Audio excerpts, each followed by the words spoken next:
Welcome to this deep dive, where we are taking you into the fascinating, honestly pretty high-stakes world of billionaire dynasties.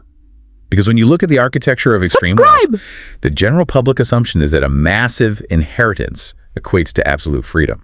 Oh, absolutely. It's like it is the defining fantasy of modern capitalism, the assumption that, financial autonomy automatically generates personal autonomy. Right. There is this pervasive idea that unlimited capital is a master key capable of unlocking literally any door and solving any problem. But when you examine the intricate, closed-loop systems of these families, you quickly see how that capital mutates into a restraint. Exactly. It becomes a cage. Yeah. And that is exactly what we're looking at today. We're analyzing excerpts from Skywarren's story, Survival of the Richest, and its prequel section, Trust Fund. And what makes these sources so compelling isn't the glamour of the 1%. No, not at all. It's the mechanics of that restraint. Exactly. We are unpacking how a multi-billion-dollar inheritance is engineered from the grave to function as a weapon, and how a self-described poor little rich girl has to actively dismantle the psychological cage built by the men around her. Which is such a fascinating process to break down. It really is. And to understand her methodology, we have to look at how the ancient Greek myth of Medusa serves as the perfect psychological mirror for this entire story. Yes, the Medusa parallel is brilliant. But to really map out that psychological cage, I think we should probably start with the inciting incident on the yacht, the liquid asset. Yes, the liquid asset. So to set the stage briefly, we have this billionaire patriarch, Graham St. Clair, a man who cycles through wives yearly, but uses his immense wealth to totally control the people he actually loves. Right, and the sources establish the foundational dynamic between 15-year-old Harper and her brand new stepbrother, Christopher, almost instantly on that yacht. Which is such a crazy scene. Christopher is everything Graham wants, right? He's an Emerson College valedictorian, 4.0 GPA, old soul ambition, super disciplined. And Harper is the exact opposite. She's a rebellious artist. I mean, she recently painted a 3-story Medusa on her school's gym wall. Which she did to protest the cover-up of a sexual assault by the football team. Exactly. And that detail is so important. But the catalyst for their entire relationship happens when Harper is smoking a joint on the railing at midnight and falls into the freezing Massachusetts day. Oh man, the panic in that moment. Yeah, and Christopher's reaction, diving into the pitch black water, dragging her back and undressing her in the dark to share body heat and prevent hypothermia, it isn't merely a physical rescue. No, it creates this deeply vulnerable shared secret. Right. A trauma bond that permanently wires his brain to view her as a fragile dependent. I really want to dig into the mechanics of that trauma bond. Because if you think about it, Christopher grew up without money. He watched his mother constantly marry for financial security. Yeah, his whole childhood was incredibly unstable. Right, so because of that background, he is basically hardwired to be the white knight. He perceives his value through his ability to manage and protect the people around him. Completely. But my question is, doesn't that fundamentally clash with Harper's core drive?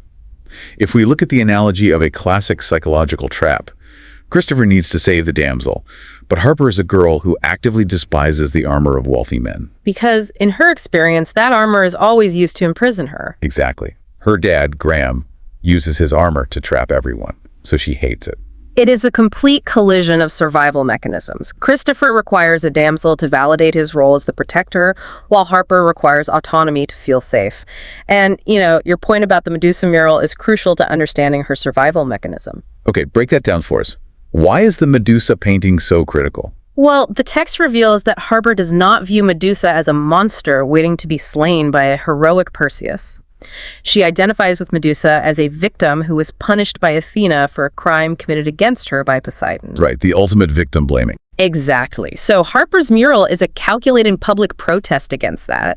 She identifies with Medusa not as a villain, but as someone trying to construct her own agency by turning trauma and rage into a source of power. And Christopher's need to be the hero inherently requires her to abandon that power. Yes. That foundational infantilization that Christopher establishes on the yacht, it doesn't just dissipate as they age, it actually mutates into a much more insidious form of control. It really does. You see the passage of time through their letters. Christopher is struggling with business school, and Harper is moving through boarding schools to Smith College. And then we fast forward years later, Harper's 18, and she has this major New York City art exhibit centered entirely on Medusa. Right, and Christopher visits.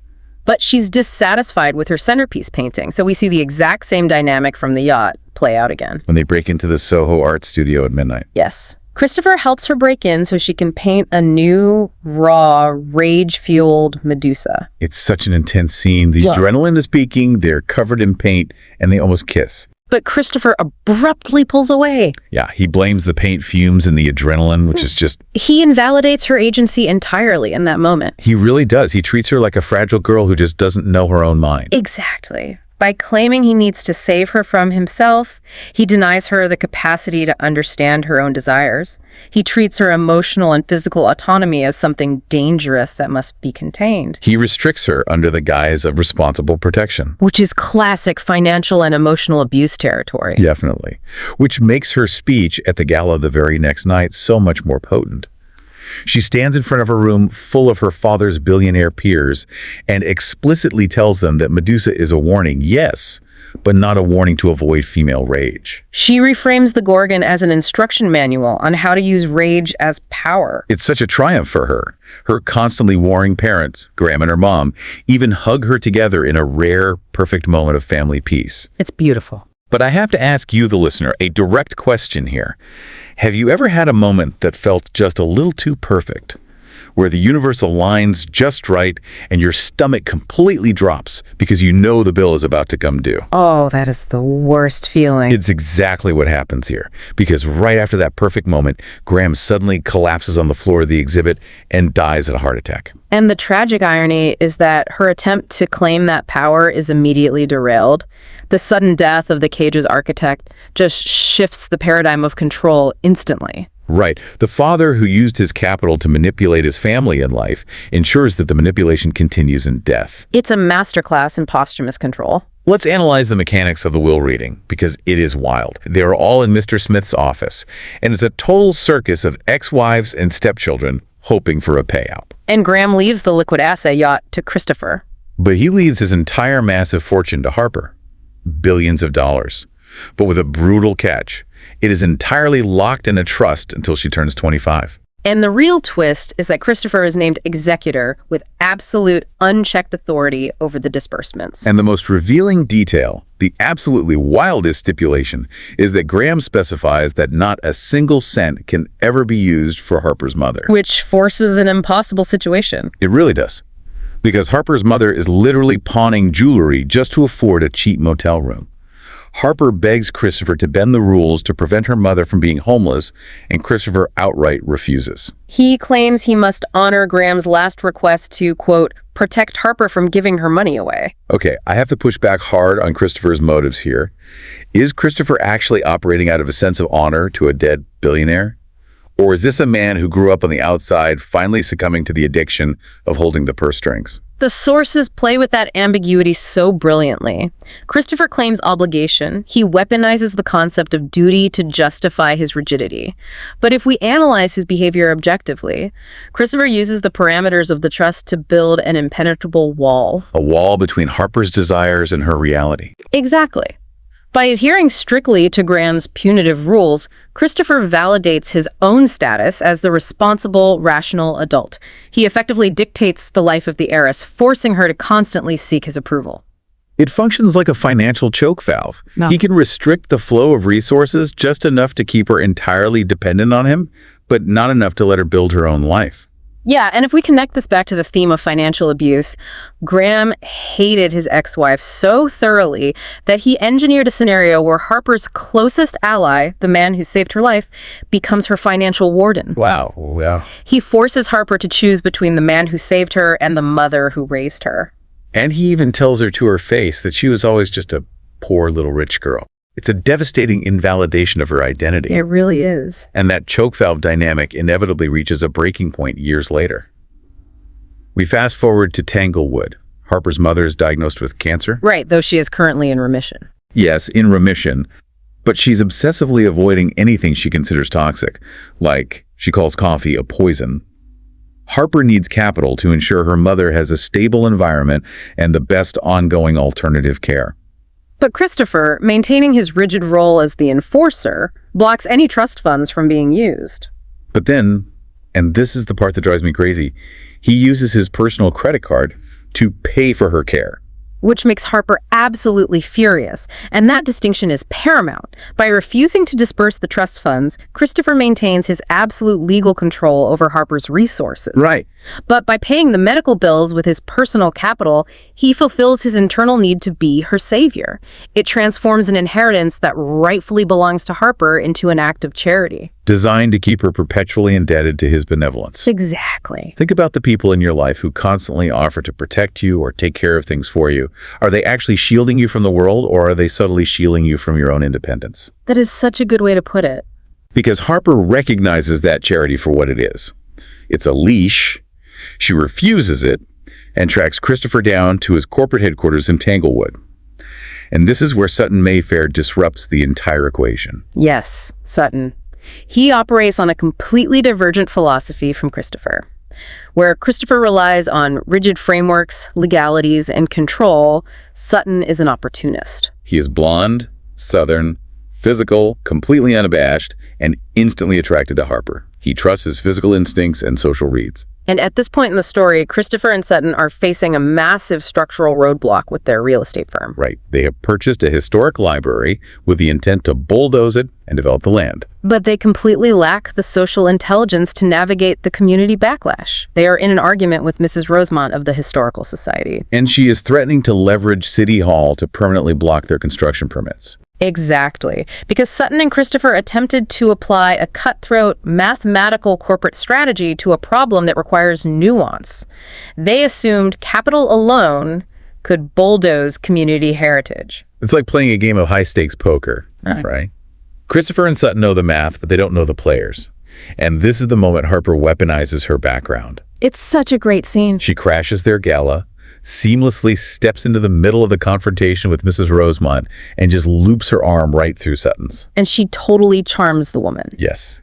She fabricates a narrative that their firm purchased the property specifically because they value the foundation and intend to, quote, work closely with the society to preserve its historical integrity. She neutralizes the threat instantly. Saves their multi-million-dollar real estate deal in a matter of seconds.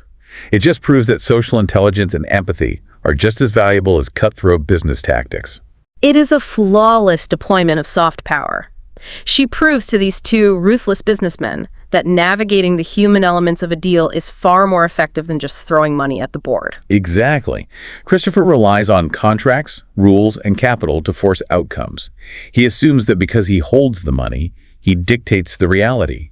But Harper uses empathy and social leverage to alter the landscape entirely. And her demonstration of soft power forces a massive recalibration in how she is perceived, especially by Sutton. Oh, totally. Sutton no longer sees her as his partner's fragile, dependent stepsister. He recognizes her as an incredibly valuable asset. He and Christopher both agree they desperately need her ongoing diplomacy to placate the Historical Society and save their flagship project. Sutton's approach to acquiring her help is the absolute antithesis of Christopher's choke valve. It really is. During a private meeting after the gala, Christopher is still trying to play the warden, insisting he knows what is best for her mother's pain management. But Sutton sees the opening. He offers to fund an entire hospital wing, which will secure her mother's care indefinitely. But he explicitly frames it as a business deal, not charity. Yes, a business deal. And the phrasing of that offer is the mechanism of Harper's liberation. A business deal requires two capable, consenting adults negotiating from positions of mutual value. He is validating her agency. Exactly. He allows her to utilize her own unique skills to earn her mother's safety, completely bypassing the punitive trust fund that Christopher controls. It shatters Christopher's entire architecture of control. He can no longer use her mother's health as leverage to keep her dependent. No, he's totally sidelined. And that shift in power culminates in the climax, the penthouse scene at L'Etoile. Harper is visiting her friends Bee and Hugo. And Hugo is such a great character, a former high-priced escort and fantastic cook. Right. She is surrounded by peers who operate outside of her father's traditional corporate structures. They have a totally different grasp on transactional dynamics. And then Sutton arrives. The sexual tension is palpable. Sutton corners her and makes his desires incredibly clear. But the crucial line is when he tells her what he wants to do to her, directly contrasting himself with Christopher. Right. He looks Harper in the eye and explicitly states that he has absolutely no desire to protect her, manage her, or put her in a safe little box. Don't mistake me for him. Yes. He approaches her not as a guardian, but as an equal. He acknowledges her as a grown woman fully capable of making her own choices. Which forces Harper to confront her own internal contradictions. Because she realizes that a part of her still foolishly harbors deep affection for Christopher, right? The boy who pulled her out of the freezing bay. Of course she does. But she also realizes that waiting for Christopher to finally view her as an equal is destroying her. Her attachment to her savior is the very thing keeping her locked in the role of the damsel. So to finally claim her adulthood and break free of his control, she takes action.